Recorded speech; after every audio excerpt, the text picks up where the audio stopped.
Hello and welcome back to F1 2021 Driver Career Mode, and we are in Belgium for the Belgian Grand Prix, of course. Let's have a quick recap at what Season 3 is looking like so far. So we've had Bahrain, we've had Imola, Portugal, Canada and Britain, and what's left is Belgium, today's race. We're then going to Zandvoort in the Netherlands. We're then headed to Monza, Brazil and Saudi for the final race of the season. So we've got some pretty good races coming up, believe me when I say that. And yeah, hopefully this one is a little bit more interesting than Silverstone. Here's a quick look at the standings currently. We're in 8th place with 20 points in the drivers. And here's a look at our season results. P9 for us in Silverstone last time. Definitely hoping for a better result than that today. So let's go qualifying at Spa.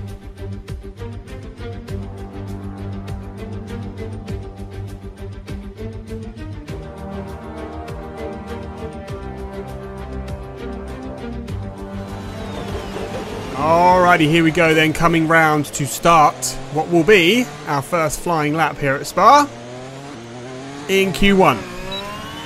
And we're off.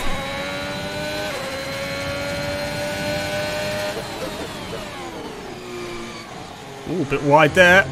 Get away with it though. As we head up to Eau Rouge and Raidillon, flat through here. Or not. We did actually lift a little bit there. We got a little bit scared. That's not going to help our qualifying time.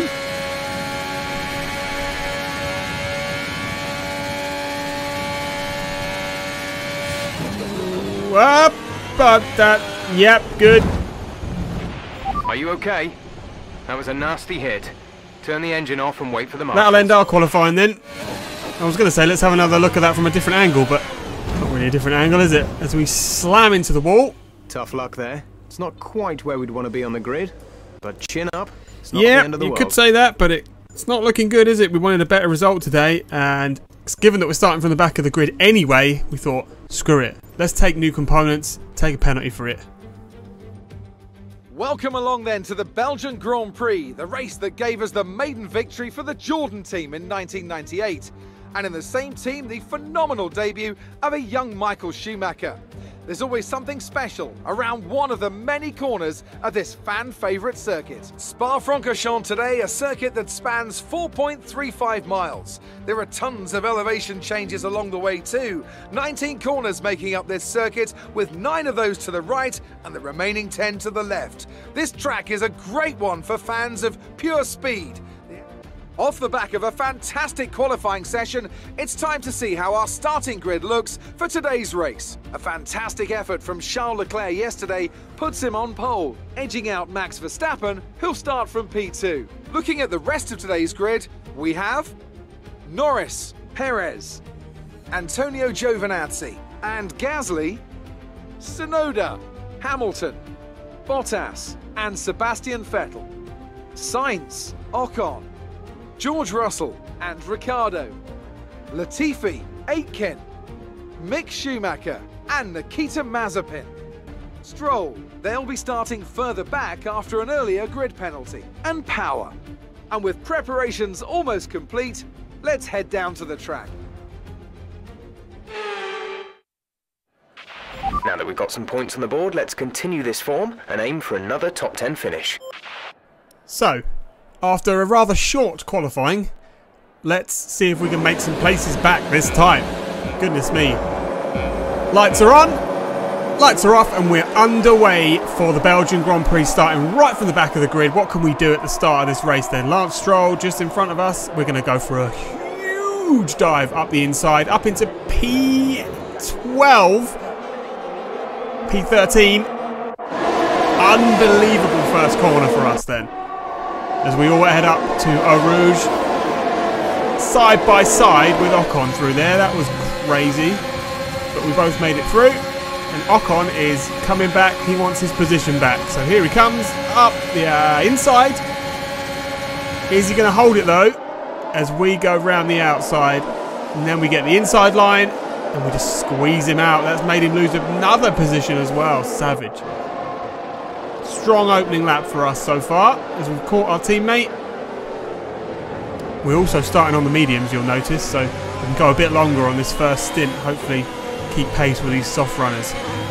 Get a bit out of shape there, but we're back on it.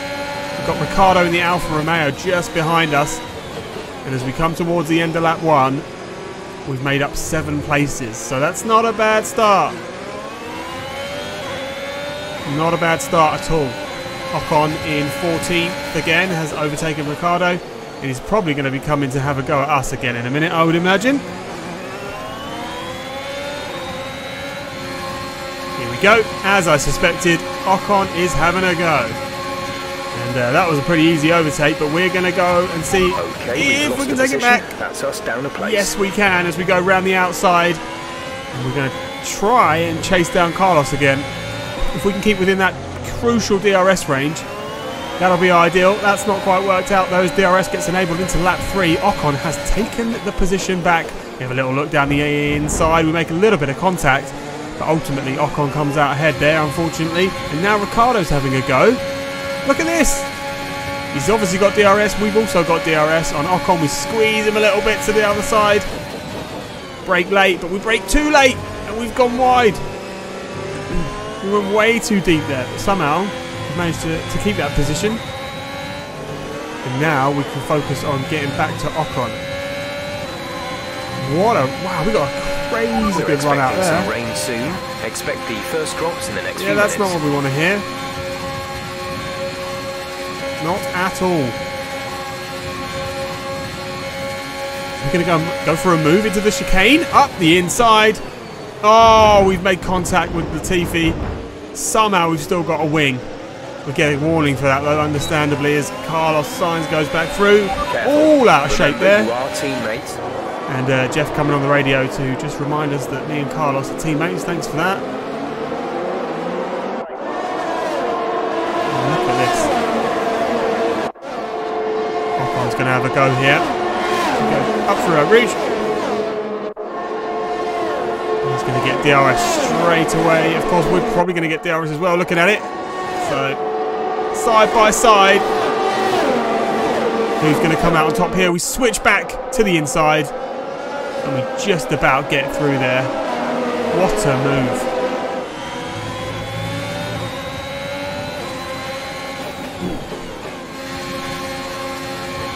Oh, look at that. Up the inside on Carlos Sainz. In towards lap 5. Oh, we've gone super wide. Ocon's through as well.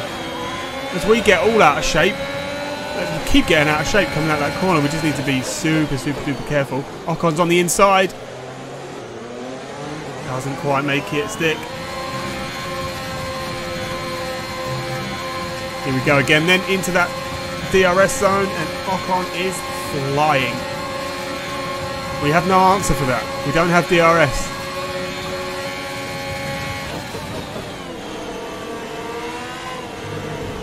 You'll notice as well, the last race we did, the ERS was on automatic. This race, it's on manual, and I just keep forgetting that I can use it.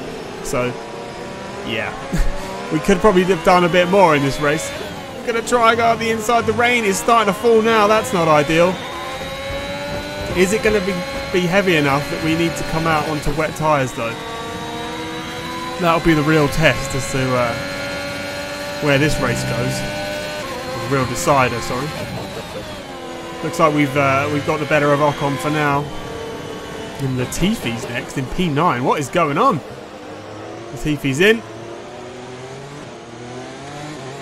What's going on is the front runners are pitting, so... Okay, you're in the top 10. Yeah, for now we are, but everybody else is pitting, and of course we haven't done that yet, so... Here comes Norris. Carlos is in the pits. We weren't quite quick enough to get past him on his pit exit, but we will get DRS after we go up the hill. Here we go then. We'll be seeing at least 20 minutes of light rain. So dries seem like the best tyre for now. We did get DRS, but we didn't make anything happen, so you join us at the end of lap 9. The rain is... yeah, it's kind of given up. The track is a tiny bit slippery, but certainly not enough for wets yet. And there goes the Leclerc, just sliding through.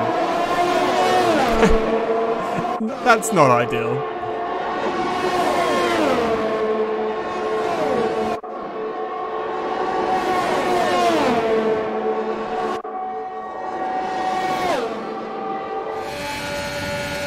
at the pace that McLaren has. Goodness me. We're trying to keep up. We just weren't. But you can see again, I just wasn't using ERS, which is really holding us back. Because I just got so used to it being automatic that it's just not, it's not in my muscle memory to use it. So pretty much the ERS just sits at 100% this entire race, which is really going to be hindering us as we come through onto lap 12. The track conditions aren't improving. It's your choice as to whether you want to fit the wets next time you come in. Interesting. So Jeff has given us the option as to whether we want to fit inters. There goes Tsunoda. Oh! We misjudged the braking ever so slightly, make a little bit of contact. And the rain is starting to fall again. Okay, we lost the position. Try to keep focus. I don't know what the strategy call is here, to be honest. This light rain is going to be with us for a while now. Dries seem like the fastest tyre at the moment. Now he's saying dries are fastest, so we're just sort of holding on our 14 lap old mediums that are probably going to be a bit dead by now, so... Is it going to rain? I don't know. Here comes Bottas then, just sailing by. The car behind is 4.1 seconds. Currently at P8. I'm not sure what our net position is after all the pit stop, so probably going to have to make a decision as soon as we have a look up the inside, but we don't quite get it done, but we do go around the outside. And that's us back up to the P7. Okay, gap ahead is 3.0 seconds. Good to know. Giovinazzi and Tsunoda in the AlphaTauris ahead. As we come round on lap 16, Bottas got past us again. Unfortunately, we had no chance in that DRS zone. And we come into the pit lane on lap 16 of 22. So we left it super late. But I think we're just going to jump onto a set of softs and try and go to the end. Yep. Soft tyres it is then. Here is Esteban Ocon, our nemesis, in this race at least. Getting ahead of us, unfortunately, but only marginally. So if we can get the car up to speed, we might just be able to get ahead of him again in the DRS zone. Look at this rain. It's ridiculous. Have we made a wrong decision strategy-wise? I don't know. We've caught back up to Ocon, so the track is obviously still very grippy.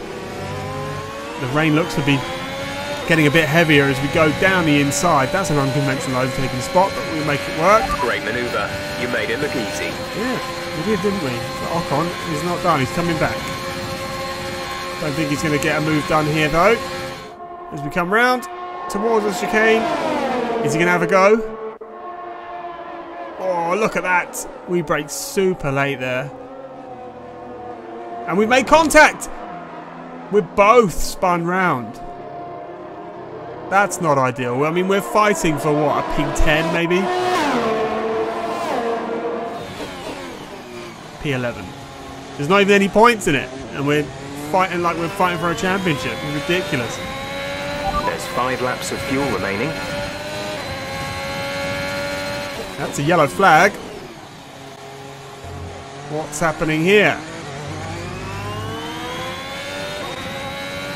Guess we're about to find out.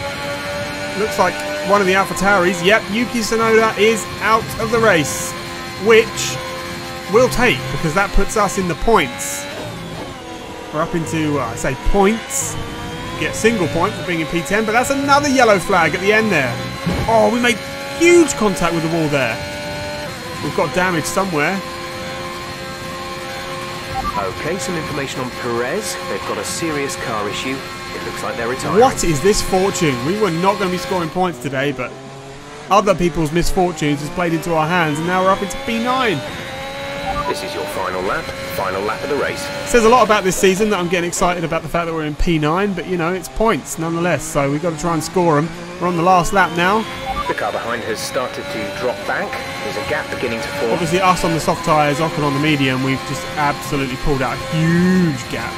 Nearly 10 seconds, so yeah, I think it's done. I think we're getting a P9 here as we come around the last corners. And that'll be P9 for us then. Max Verstappen wins again, so he's comfortably winning this championship, I think. Lando Norris in second, and I believe that was Giovinazzi completing the podium. So a bit of good fortune for AlphaTauri. Yuki Tsunoda obviously didn't finish the race. We got ourselves a driver of the day for coming last to P9. Yeah, we take it. Many doubted whether they could pull off the win here at Spa-Francorchamps, but they've done so in spectacular style. Tell me, Ant, how did they manage to achieve this win? I think a large part of the result comes down to temperament. They were able to keep their heads when everyone around them was losing theirs, and that's allowed them to get the best out of the car, to maximise the strategy, and to stay out of trouble. Red Bull are our winners today after showcasing some incredible driving. There's been a huge push from them lately to stay competitive with the other teams, and they're certainly proving themselves. Well, that race was a bit more interesting than Silverstone. It wasn't quite the points finish that we would have wanted, but yeah, it was a race. We did get points. It just wasn't good points, right? But we were last, so to come back to P9 is not a bad shout at all. So we'll take that. Carlos down in P14, unfortunately for the team. So Ferrari just not doing good this season. I thought the move here would be what our career needed. It doesn't seem to be working out for us. So maybe at the end of this season we'll be re-evaluating if we've got options to go elsewhere or not. We'll see. But yeah, it's not looking great for us. We want to win a championship, of course we do, and it's bittersweet to see McLaren at the top there. So yeah, Max Verstappen is winning this Drivers' Championship with Red Bull, but of course McLaren are right behind. So an interesting turn of events, but another race down, the Belgian Grand Prix done. And yeah, join me for the next one. It's going to be an interesting one. We're in Zandvoort next, and I have never raced a career mode race around Zandvoort, so yeah, gonna need some luck for that one. I'll see you next time.